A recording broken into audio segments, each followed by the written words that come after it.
Welcome back. There are now more surgery centers than hospitals in this country, and many are doing more complex procedures in an effort to cut healthcare costs, sometimes paying the price in safety. Kaiser Health News and USA Today's network spent more than a year investigating this issue. Tonight, senior health correspondent Monica Robbins has what we need to learn from it. It's important to know that the majority of procedures in surgery centers go off without a hitch.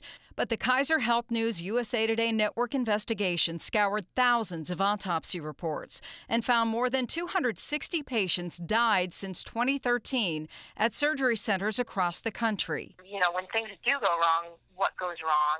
And, what we found was that sometimes the equipment might not be there, the staff might not be trained. Maybe the patients have too much sort of going on medically to be a best pick for an outpatient surgery. Kaiser Health News reporter Christina Jewett says she's been looking into this issue for nearly a decade. Their research found that the Ohio Department of Health requires facilities to keep records of adverse events and death, but that information is not made available to consumers, so it's up to the patient to be their own advocate. The first question you should ask your doctor is if you have any of the following risk factors that would make you a bad candidate for this surgery. Really the biggest batch of cases we found were patients with underlying health problems. Ask what is protocol in case of emergency. It should be specific and not involve just calling 911. They also should have equipment ready to handle a crisis. Is the facility near a hospital?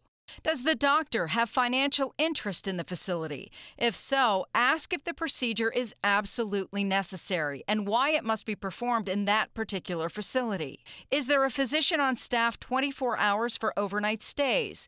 And do they have appropriate training in case an emergency arises?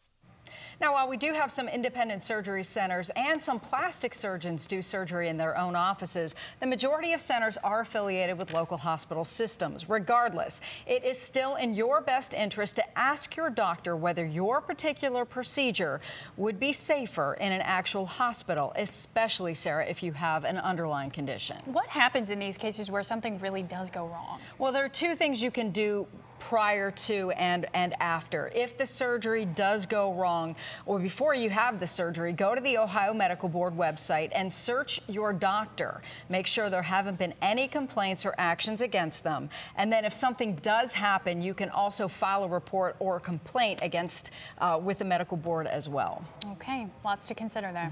Do your homework. Do your homework. All right, thanks, Monica.